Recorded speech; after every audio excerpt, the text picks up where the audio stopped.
જય હિન્દ બાળકો, મજામાં? આપણો પાઠ શું છે તો તમને દરેકને ખબર છે કે બીજ, જે બીજ કહે છે કોની વાર્તા? તો ખેડૂતની વાર્તા. આપણે જોયું કે જે બીજ છે કોણ? બાજરીનું નાનકડું બીજ છે. એ કોની વાત કહે છે? ખેડૂતની વાત. અને એ પણ શું કહે છે, ઘણા વર્ષો પહેલા જ્યારે 1940માં એને એક સુંદર પેટીમાં લાકડાની રાખવામાં આવ્યો હતો ત્યારની વાત કરે છે. શું કહે છે કે જેનો ખેડૂત ભાઈ હતા. કોણ હતા? શું નામ હતું એ ખેડૂત ભાઈનું? તો દામજીભાઈ. દામજીભાઈને શું એ લાકડીમાં સાચવીને રાખતા હતા. કેમ? એને કામ આવે બીજા વર્ષ માટે, એટલે કે જ્યારે ઉગાડવાનું હોય ત્યારે એ બીજને કામ આવે, એટલે એ બગડી ના જાય માટે શું કરતા હતા? એ જે સુંદર લાકડાની પેટી હતી એમાં એને સાચવીને મૂકતા હતા, અલગ અલગ બોક્સમાં અલગ અલગ બીજને. તેમજ એને સાચવવા માટે અંદર શું નાખતા હતા? યાદ છે? હા, પાંદડા. કયા પાંદડા? તો લીમડાના પાંદડા. તો એના લીધે શું થાય? જે જીવજંતુઓ છે એ અંદર જાય નહીં અને બીજ બગડી ના જાય માટે. પછી શું કહે છે, એ વખતના સમયની વાત કરે છે જ્યારે શિયાળામાં અલગ અલગ શાકભાજી જે માટલામાં પકાવવામાં આવતા હતા. એને શું કહેતા હતા એ લોકો? દેશી ઊંધિયું. અને એ ઊંધિયા સાથે શું ખાતા હતા એ લોકો? બાજરીના રોટલા. ને એમાં પણ ઘરે બનાવેલું માખણ, છાશ અને ઘી, એટલે એનો સ્વાદ જ કંઈક ઓર હતો. તમે લોકો પણ ઘરે જ પ્રમાણે કદાચ ગામડે ગયા હોય તો આ પ્રમાણે ખાધું હશે, અને ઘરે બનાવેલું જે માખણ, ઘી અને છાશ એ ખાધા હશે તો એનો સ્વાદ જ કંઈક ઓર હોય છે, હોય ને?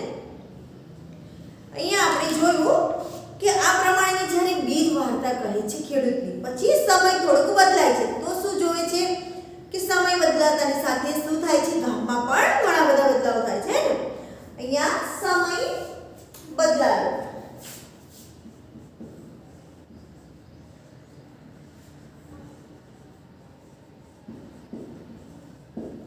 તો સમયની સાથે સાથે ક્યાંક બદલાવ થતો જ હોય છે. તમારા ઘરમાં કે કોઈ પણ ઘર હોય કે કોઈ પણ જગ્યાએ ક્યાંક બદલાવ થતો જાય છે. શું થાય છે જોઈએ તો અમુક જગ્યાએ ક્યાંક નહેર દ્વારા પાણી આવી ગયું છે, ઓકે. પછી બંધ બાંધાઈ ગયા છે, લાઇટોની વ્યવસ્થા થઈ ગઈ છે, અને હવે જે પેલું બીજ સાચવીને રાખવામાં આવતું હતું એને હવે શું બજારમાં મળે છે, એટલે હવે બીજને સાચવવાની પણ જરૂર નથી પડતી. પરંતુ પહેલાના જે ખોરાકનો સ્વાદ હતો એવો સ્વાદ પણ રહ્યો નથી. સમય બદલાતાની સાથે બધું બદલાઈ ગયું છે. પહેલા એ લોકો શું કરતા હતા? સારો એવો પાક થતો હતો તો સાથે મળીને ઉત્સવ મનાવતા, સાથે જમતા હતા. હવે અમુક જ દિવસ એ લોકો એ પ્રમાણે સાથે જમતા અને પહેલાના દિવસો યાદ કરતા હતા, હે. તો આપણે આટલે સુધી હતા કે એ વખતના જે શાકભાજી અનાજ છે એનો સ્વાદ અલગ જ હતો, બરાબર. હવે જોઈએ આગળ. હવે દામજીભાઈ હવે વૃદ્ધ થઈ ગયા છે, બરાબર. ત્યાં જોઈશું આપણે કે જે દામજીભાઈ છે, જે ખેડૂત એટલે કે બીજ વાર્તા કહી રહ્યો છે જેની, જે ખેડૂતભાઈની, એ દામજીભાઈ હવે ઘરડા થઈ ગયા છે. હવે ખેતીનું જે કામ છે કોણ સંભાળે છે આપણે જોઈશું. તો જો હવે તેમનો પુત્ર હસમુખ, જો દામજીભાઈનો પુત્ર છે હસમુખ, હવે એ બધું જે દામજીભાઈ સંભાળતા હતા એ સંભાળે છે. તો હવે તેમનો પુત્ર હસમુખ ખેતર અને પરિવારનું ધ્યાન રાખે છે. હસમુખ ખેતી દ્વારા ખૂબ જ પૈસા કમાય છે. તેણે જૂનું ઘર ફરી નવું બનાવડાવ્યું. જો એમનું જે જૂનું ઘર હતું એને શું કરાયું? હસમુખે નવું બનાવડાવ્યું. હસમુખ કોણ છે? તો દામજીભાઈનો પુત્ર. તેણે ખેતી માટે નવા નવા યંત્રો ખરીદ્યા. જો ખેતી માટે જે પહેલાના સમયમાં જે યંત્રો હતા, કોઈક બળદ આ તે કે યંત્રોની જગ્યાએ સમય બદલાઈ ગયો છે, તો હવે નવા નવા યંત્રોની શોધ થઈ. તો એ પ્રમાણે હવે નવા યંત્રોની લાવીને એ શું કરે છે? ખેતી કરે છે. કૂવામાંથી પાણી કાઢવા મોટર પંપ લગાવ્યું. જો પહેલા તો ડોલ વડે હાથ ખેંચીને પાણી કાઢતા, હવે શું કર્યું હસમુખે? નવા સમયની સાથે સાથે એને શું કર્યું છે? મોટર પંપ લગાવ્યો છે, જેથી કરીને સ્વિચ પાડો એટલે તરત જ એ પાણી બહાર આવી જાય. શહેરમાં જવા આવવા માટે મોટરસાઇકલ ખરીદી. જુઓ એને ગામડામાંથી કંઈક વસ્તુ લેવા જવું પડે શહેરમાં, તો એને શું કર્યું છે? એક મોટરસાઇકલ એટલે કે બાઇક ખરીદી લીધી છે. ખેતી ખેડવા માટે ટ્રેક્ટર પણ વસાવી. જુઓ બળદને જે કામ કરતા ઘણા દિવસો લાગતા તે કામ ટ્રેક્ટર એક જ દિવસમાં કરી શકે છે. તો એ કહેવાનું કે જ્યારે પહેલાના સમયમાં જ્યારે દામજીભાઈ યુવાન હતા ત્યારે જે બળદ વડે ખેતી કામ કરતા હતા. હવે જે હસમુખ છે નવા સમય પ્રમાણે એને શું કર્યું છે? જે બળદો કામ કરતા હતા એની જગ્યાએ હવે ટ્રેક્ટર કરે છે, એ પણ એક દિવસમાં. તો કહેવાનો મતલબ કે અહીંયા સમય બદલાયો છે. સમય બદલાતાની સાથે નવા નવા યંત્રોની શોધ, નવી નવી સુવિધાઓ મળી છે. ઓકે, હવે આપણે જોઈએ બાજુનું પેજ છે 177 નંબરમાં પેજમાં જુઓ ચિત્ર પણ આપેલું છે. તમે લોકો જુઓ શું છે. તો જો અહીંયા એક ટ્રેક્ટર છે, અહીંયા પાણીનું છે, બરોબર છે. અહીંયા એક થેલો છે, એક છોકરો ઊભો છે, ચિત્રમાં આ પ્રમાણે આપેલું છે. હવે હસમુખ કહે છે. હસમુખ શું કહે છે આપણે જોઈએ. અમે ખેતી સમજી વિચારીને કરીએ છીએ. અમે ખેતરમાં એ જ ઉગાડીએ છીએ જેના ભાવ બજારમાં સારા મળતા હોય. પહેલા તો શું હતું, બધું જ અનાજ, કઠોળ બધું જ વાવતા હતા. પણ અહીંયા હસમુખ એવું કહે છે કે અમે સમજી વિચારીને ખેતી કરીએ છીએ. બજારમાં જેનો ભાવ વધારે મળે છે એ જ વસ્તુ અમે ખેતરમાં વાવીએ છીએ. ખેતીમાં થતા નફાથી અમારું જીવન ધોરણ સુધરે છે અને ધીમે ધીમે પ્રગતિ તરફ આગળ વધીએ છીએ. જો અહીંયા નફો એટલે કે ફાયદો. કોઈ વસ્તુમાં તમે જે પૈસા નાખ્યા છે એના કરતાં તમને બમણા મળે, એટલે કે એમાંથી તમને થોડાક તમારા તમારો જે પૈસા તમે ખર્ચ્યા છે એ તો તમને મળે છે, એના ઉપર બીજા પૈસા મળે એટલે આપણને શું કહેવાય, એ નફો કહેવાય. તો એના લીધે એમાં પ્રગતિ થાય, વૃદ્ધિ થાય. એમના જે પણ એમના ઘર ચાલતું હોય તો એમાં વધારો થઈ જાય પૈસાનો, તો એમની શું થાય, પ્રગતિ થાય. લાકડાની પેટીમાં ભૂલાઈને પડેલા મને અને બીજને શંકા હતી, શું આ પ્રગતિ છે?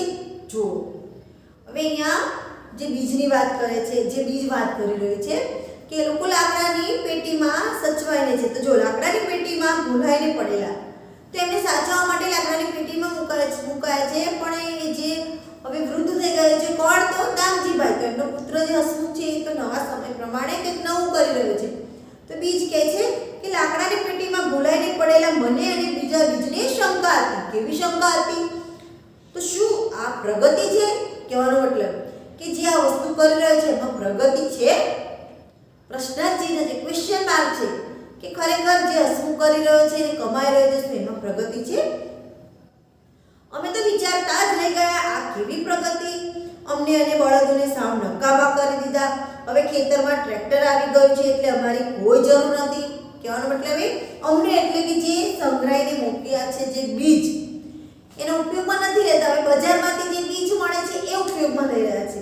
બળદોને જે ખેતી માટે ઉપયોગમાં લેતા હતા એની જગ્યાએ ટ્રેક્ટરને લીધા છે. માટે એવું કહે છે કે અમને અને બળદોને એક બાજુ મૂકી દીધા છે એટલે અમારી કોઈ જરૂર નથી. સાથે ખેતરમાં કામ કરતા લોકો પણ બેરોજગાર થઈ ગયા. જે કામ કરતા હતા એ પણ બેરોજગાર થઈ ગયા. તેઓ કયું કામ કરીને પૈસા કમાશે? તેઓ શેના પર જીવશે? બરોબર. હવે આધુનિક યંત્રો આવી ગયા છે. પહેલા તો યંત્રો નહોતા એટલે જે માણસોને રોક્યા હતા, તો માણસો એમાંથી પૈસા કમાતા ને એમનું ઘર ચલાવતા, એમનું ગુજરાન ચલાવતા. પરંતુ એ યંત્રો દ્વારા એ કામ કરવામાં આવી રહ્યું છે માટે એ લોકો બેરોજગાર થઈ ગયા. બરાબર. તો અહીંયા એવું કહે છે બીજ કે હવે એ કઈ રીતે પૈસા કમાશે? એ લોકો શેના પર જીવશે? એવો એક ક્વેશ્ચન માર્ક છે. કોણ કરી રહ્યું છે? બીજ. અત્યારે આ બીજ કહે છે ખેડૂતની વાર્તા. તો અહીંયા જે પણ કહી રહ્યું છે એ બીજ કહી રહ્યું છે. ઓકે. હવે અહીંયા પ્રશ્નો છે નીચે કે બાજરીના બીજે દામજીભાઈ અને હસમુખની ખેતી કરવાની પદ્ધતિમાં તફાવત જોયો, જેમ કે સિંચાઈ, ખેતર ખેડવું વગેરે. વિચારો તમે શું માનો છો આમાં? તમારે વિચારવાનું છે દરેકે. ઓકે. તો આ તફાવત જુઓ કે જ્યારે દામજીભાઈ ખેતી કરી રહ્યા હતા અને અત્યારે હસમુખ ખેતી કરી રહ્યો છે, તો તમારે વિચારવાનું છે કે શું તફાવત છે. દરેક અંદર જુએ પહેલા.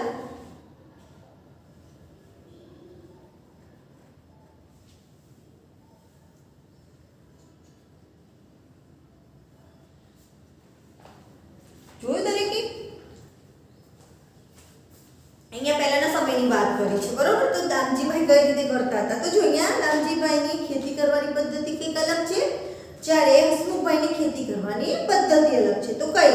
તો જે દામજીભાઈ હતા એ પરંપરાગત પદ્ધતિથી ખેતી કરતા હતા, જે વર્ષોથી ચાલી આવતી હતી એ પ્રમાણે ખેતી કરતા હતા. જ્યારે હસમુખ હતો એ આધુનિક પદ્ધતિથી ખેતી કરતો. આધુનિક એટલે કે જે સમય બદલાયો, નવા નવા યંત્રો શોધો થઈ એ પ્રમાણે ખેતી કરતો હતો. પછી શું કરતા હતા તેઓ? ખેતરની ખેડ અને હળ, એટલે કે જ્યારે ખેતર ખેડવું ત્યારે હળ અને બળદનો ઉપયોગ કરતા. જ્યારે આ હસમુખ શું કરતો હતો? ખેતી કરવા માટે ટ્રેક્ટરની મદદ લેતો હતો, બરાબર? એટલે કે ટ્રેક્ટરથી એ ખેતી કરતો હતો. પછી શું કરતા હતા રામજીભાઈ? જ્યારે ખેતી કરવા માટે શું કરતા, જે બીજ હતા એ સાચવેલા, જે સંગ્રહેલા બીજ છે એને સારો એવો પાક ઉત્પાદન થાય એ માટે ઉપયોગમાં લેતા, એટલે કે એને સાચવીને રાખતા હતા. જ્યારે એમને બીજ હતા તો એ થોડાક મૂકી રાખતા અને પછી કરતા. જ્યારે આ શું કરે છે હસમુખ, જે બજારમાં તૈયાર બીજ મળે છે એમાંથી એ બીજને વાવતો અને ખેતી કરતો. તો અહીંયા જ્યારે રામજીભાઈ ખેતીમાં જે ખાતરનો ઉપયોગ કરવો હોય તો એ કુદરતી ખાતર, એટલે જેમ કે આપણે છાણ છે એ, પછી જે શાકભાજી છે એમાંથી બનાવેલું કુદરતી ખાતરનો ઉપયોગ કરતો. જ્યારે હસમુખ છે મોંઘા કૃત્રિમ ખાતર, જે બજારમાં તૈયાર મળે છે એ ખાતરનો ઉપયોગ કરતો હતો. અને જ્યારે આ જે સારી ગુણવત્તાવાળા બીજમાંથી જ્યારે એ અનાજ ઉગવતા ત્યારે પેલા જીવજંતુ છે જે પાક કરતા હોય ખેતરમાં, જ્યારે પાક થતો હોય ત્યારે જીવજંતુ નુકસાન કરતા હોય છે, તો એ નુકસાન થતો નથી.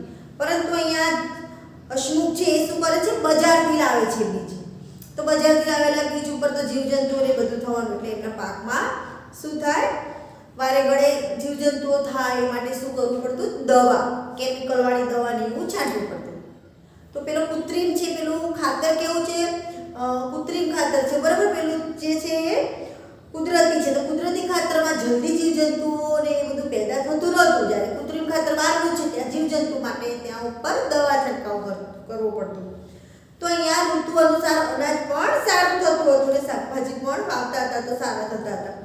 ત્યારે ત્યાં અહીંયા જે આજે છે દવાના લીધે ક્યાંક શાકભાજી ને ક્યાંક દવાવાળી શાકભાજી છે, દવાવાળું અનાજ છે, તો ક્યાંક નુકસાન પણ થાય. ઓકે, તો અહીંયા આ રીતનો તફાવત છે કે પેલા પરંપરાગત પદ્ધતિથી કરે છે, જ્યારે હસમુખ છે આધુનિક પદ્ધતિથી કરે છે, બરાબર? અહીંયા ખેડૂત બળદનો ઉપયોગ કરે છે ખેતી માટે, જ્યારે અહીંયા ટ્રેક્ટરનો કરે છે. તો આ બંને વચ્ચે આ તફાવત છે.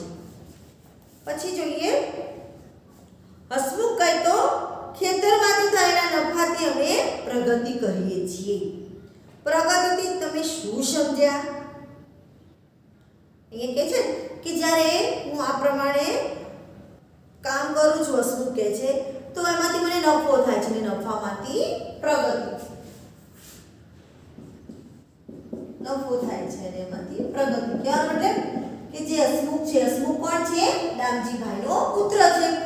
તો એ જે ખેતી કરે છે એમાંથી એને શું થાય છે, ખેતરમાંથી જે કામ કરે છે, ખેતી કરે છે, પાક કરે છે, એ બજારમાં વેચ્યા પછી કહેવાનો મતલબ કે એને એમાં જેટલા પૈસા નાખ્યા છે એમાં તેની ઉપરના જે પૈસા મળે છે એમાં તેને નફો થયો છે, તેમાં તેની પ્રગતિ થઈ છે. તો પ્રગતિ એટલે શું તમને ખબર છે? પ્રગતિ કોને કહેવાય? તો જે કમાણી કરી છે એમાં વૃદ્ધિ થવું. મેં કહ્યું ને કે જે પૈસા નાખ્યા છે, જે પણ પાક વાવ્યો છે, ઓકે, એમાં જેટલા પણ પૈસા કે રૂપિયા યુઝ કર્યા, ઉપયોગ કર્યા છે, એમાંથી જે વધારાની વૃદ્ધિ, જે બીજા પૈસાની કમાણી થાય, બરાબર?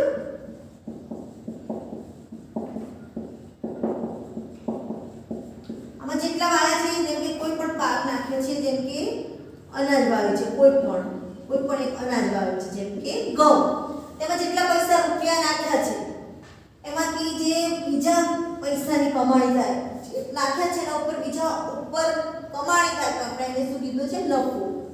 નફો કીધો ને. અને પછી એને પ્રગતિ કીધી, એટલે કે વૃદ્ધિ થઈ છે. પ્રગતિ એટલે કે જે એમની ભૌતિક સુખ સગવડો છે. ભૌતિક સુખ સગવડો એટલે તમને ખબર છે, જે તમારી જીવન જરૂરિયાતની જે વસ્તુઓ છે, જે તમે ખાઓ છો, પીવો છો, પહેરો છો, બરાબર? જે તમે યુઝ કરો છો તમારા જીવન જરૂરિયાતમાં, એટલે કે તમે સવારથી સાંજે દરરોજ તમે ઉપયોગ કરો છો, સારું સારું ખાઓ છો, સારું સારું પહેરો છો, બરાબર? તો એ શું કહેવાય? એક પ્રગતિ કહેવાય. તો પ્રગતિનો મતલબ આ થાય. હવે વધુ અને વધુ ખર્ચાઓ જુઓ. વધુ અને વધુ ખર્ચાઓ એટલે તમે આજે કોઈ, આ તો ખાલી એક્ઝામ્પલ હું આપું છું કે આજે તમે તમારા ઘરમાં ક્યાંક 10,000ની આવક છે, તો તમે 10,000 પ્રમાણે જીવન જીવો. ઓકે, હવે તમે અહીંયા વાત કરી કે જે હસમુખને છે પ્રગતિ થઈ છે, એટલે કે નફો થયો છે, નફામાંથી એને પ્રગતિ કરી છે, એટલે એની કમાણીમાં વૃદ્ધિ થઈ છે, તો એની જે જીવન જરૂરિયાતની એની ભૌતિક સુખ સગવડો છે એ પણ વધી ગયા. તો અહીંયા છે વધુ અને વધુ ખર્ચાઓ. જેટલા પૈસા આપણા હાથમાં આવે એટલા જ આપણા ખર્ચાઓ વધી જાય છે. તમે જોજો, તમને તમારી મમ્મી 5 રૂપિયા આપે છે વાપરવા, તો તમે 5 રૂપિયા પ્રમાણે નાસ્તો કે જે લો હોય, જે વસ્તુ ખાવાનું લેતા હોય, ઓકે. પરંતુ જો બીજા દિવસે કે કાં તો અઠવાડિયા પછી કે કોઈક દિવસ તમને 5 ની જગ્યાએ 10 રૂપિયા મળી ગયા તમારા હાથમાં, તો તમે શું કરો છો? જે સમજુ છે, ડાયો છે, હોશિયાર છે, શું કરે છે? ભેગા કરે છે. પરંતુ અમુક જે છે એ તો 5 ની જગ્યાએ 10 મળે છે એટલે ફરી બીજો કંઈક વધારે ખર્ચો કરે છે નાસ્તામાં કે જે પણ વસ્તુ લાવે છે. કરો છો કે નહીં? કહેવાનો મતલબ એ છે કે જેવા પૈસા હાથમાં આવે, જેવો પૈસાની કમાણી વધારે આવે, આપણા હાથમાં વધી જાય એટલે આપણા ખર્ચાઓ પણ વધી જાય છે. વધી જાય કે નહીં? તો અહીંયા છે વધુ અને વધુ ખર્ચાઓ. ચોપડીમાં અંદર જુઓ, દરેક જે આ લખ્યું છે ત્યાં અંદર વાંચો. 1 મિનિટ.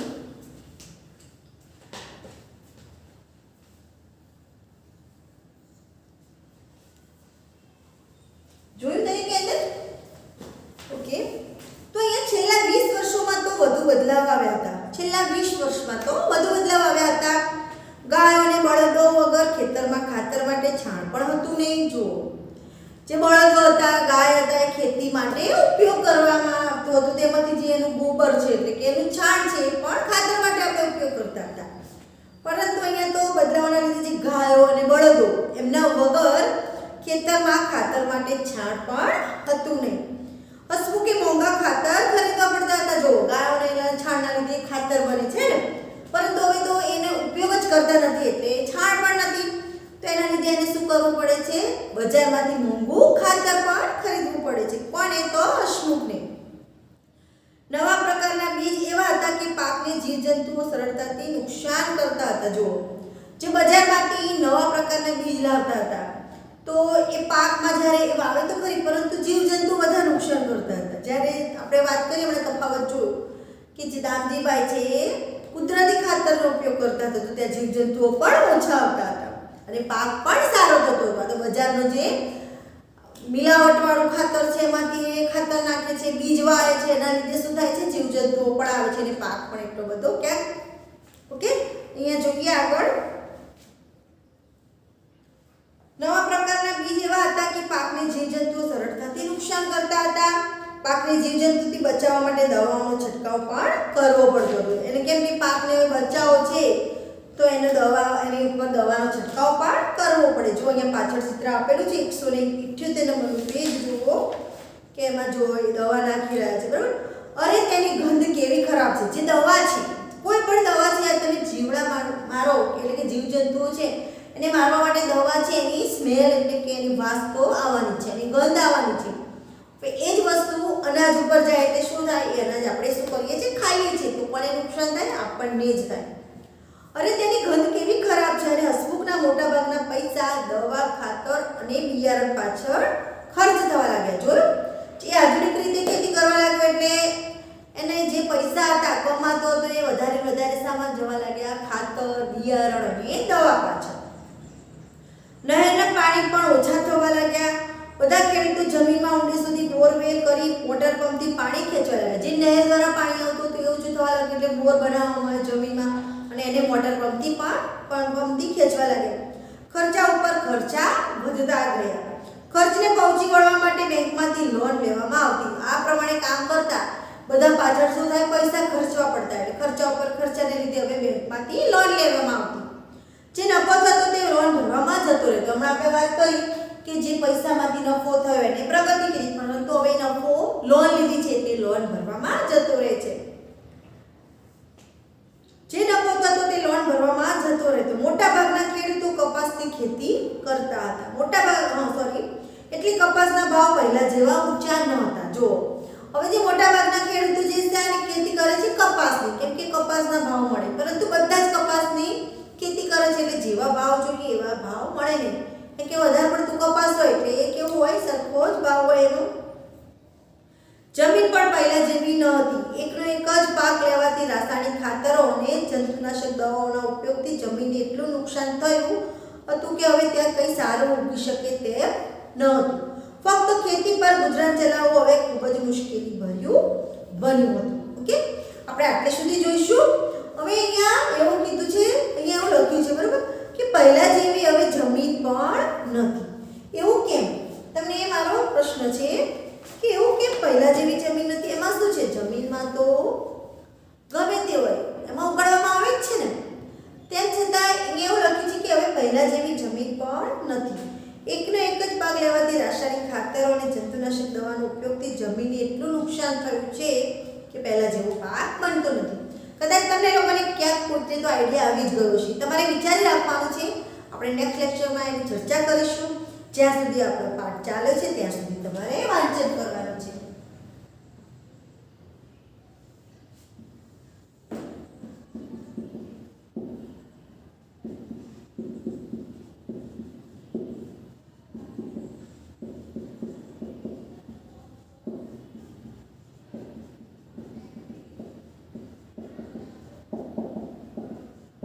ઓકે, કે જ્યાં સુધી ચાલે છે ત્યાં સુધી વાંચન કરવાનું છે. અને તમને મેં પ્રશ્ન આપ્યો છે કે જમીન પણ પહેલા જેવી રહી નથી. એવું શું થયું છે કે જમીન પણ પહેલા જેવી રહી નથી? તો એ વિચારવાનું છે. આપણે નેક્સ્ટ લેક્ચરમાં એની ચર્ચા કરીશું. ઓકે, તો બાળ મિત્રો બાય.